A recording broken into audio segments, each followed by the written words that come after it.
Let's dive right in with a massive, mind-boggling number. $2.5 million. That is the exact value of the private jet that 11 YouTubers fought for in a challenge with one agonizingly simple rule.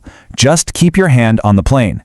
You take your hand off, even for a fraction of a second, and you're instantly eliminated. Last one standing takes home the whole shebang. Now, on paper that sounds like a basic test of physical stamina, right? Just don't move.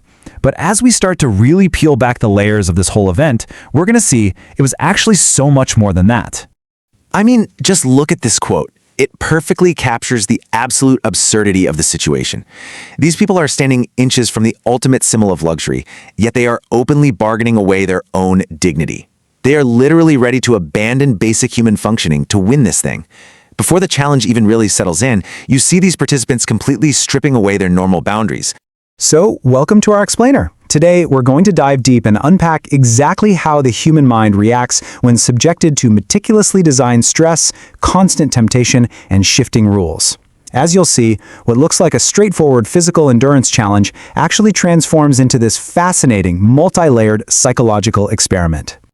Here's our roadmap for the analysis. We've got 5 main themes we're hitting today: the human behavior lab, social engineering and betrayal, weaponizing environmental stress, altruism as a motivator, and finally, escalating commitment to victory. Okay, moving right into part 1, the human behavior lab. We start at the very beginning of the challenge, where all that early physical bravado completely gives way to intense psychological pressure. What's absolutely wild here is how early the mental games kick in. Right out of the gate, contestants are agonizing over their physical positioning. They're heavily debating, should I hold on to the airplane body or the landing gear wheels? What's going to be more comfortable?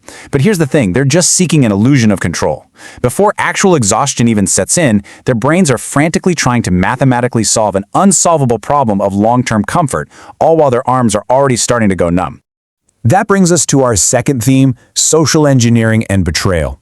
This is where the host steps in as a psychological architect to actively shatter the participants' focus. This rapid-fire exchange right here, it perfectly captures the chaos.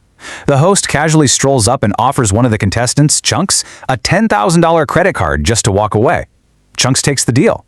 But the real casualty here isn't him. It's Speed. In the sheer excitement and confusion of the moment, Chunks goes in for a high five, and Speed, completely running on autopilot, lifts his hand off the jet to return it. And boom, just like that, he's instantly eliminated. So the crucial takeaway here is that Speed wasn't beaten by physical exhaustion at all. He was beaten by social engineering. That $10,000 bribe was deliberately dropped into the group dynamic to create total unpredictability. It weaponized a deeply ingrained human reflex, returning a high five, against a conscious high-stakes goal. It's a textbook cognitive distraction, and honestly, it worked flawlessly. Let's move on to our third section. Weaponizing environmental stress. The host knows perfectly well that standing still is only half the battle here. To truly test someone, you have to attack their comfort from every conceivable angle, and man, these stressors were stacked relentlessly. First, there's the public humiliation of bathroom breaks in a literal bucket while a team of judges stares at your hand. Then, they introduce spatial disorientation by actually towing this massive jet across a public airport while the contestants are still attached to it. Add in freezing overnight temperatures and crushing 5 a.m. sleep deprivation. But my personal favorite psychological trick? Serving them this luxurious dinner of steak and spaghetti, but forcing them to eat it with one hand using a wooden fork. It's an absolute masterclass in psychological attrition. And that pushes us right into section 4. Altruism as a motivator. Because at peak physical misery, something has to keep you going. When the body is screaming to quit, what keeps the mind locked in? A stark divide emerges here.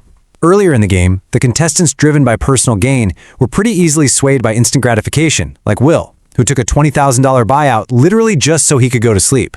But look at the final survivors. Nico pushed through a freezing night because he wanted to give the jet to a leukemia survivor for a fresh start. Harry was fighting to win it for his brother and sister. When stripped of absolutely everything, those fighting for a selfless cause seem to tap into a much deeper reservoir of resilience than those in it just for themselves.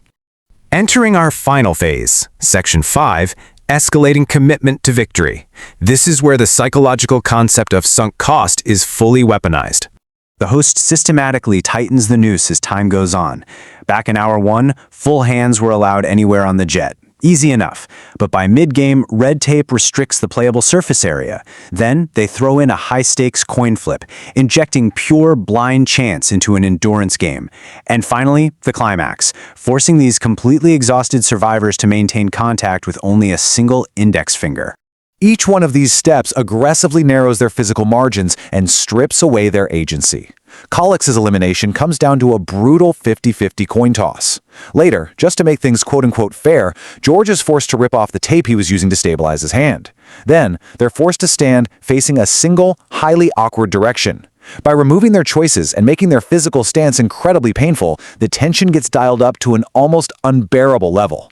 Which brings us to, arguably, the most agonizing moment of the entire challenge, the VAR-style video review. Nico, who had been fighting so unbelievably hard for his charitable cause, is suddenly eliminated. He didn't fall asleep, he didn't verbally give up. The high-speed cameras caught a microscopic millimeter of separation between his finger and the jet for literally a single frame of video. The psychological devastation of losing a $2.5 million prize over a gap you couldn't even feel? Wow, it's just staggering. The climax just exposes the sheer fragility of human endurance. It all comes down to George and Harry. The host reviews the final tapes and pulls a brutal bait and switch. He makes it seem like Harry lifted his finger, only to reveal that it was actually George whose finger lifted by a microscopic fraction. After endless hours of pure torture, a tiny involuntary muscle twitch crowns Harry the winner for his altruistic goal. Before we wrap up this intense analysis, I do want to point out a brief, fascinating environmental caveat from the source material. The host actually ensured this massive prize didn't leave a massive footprint. They committed to offsetting 10 times the carbon emitted during filming, as well as offsetting all future emissions from the winner's jet. It's a very calculated, modern wrap-up to an incredibly excessive challenge. Ultimately, unpacking this psychological crucible leaves us with something pretty deep to chew on. We've seen how easily focus can be shattered by a simple distraction, how environmental stress breaks down resolve, and how a truly meaningful purpose can push the human body way past its perceived limits. So, I'll leave you with this provocative question. With your mind under extreme stress, every comfort completely stripped away, and a life-changing fortune on the line, where is your breaking point? Thanks for joining me on this explainer, and I'll catch you next time as we dive into more fascinating material.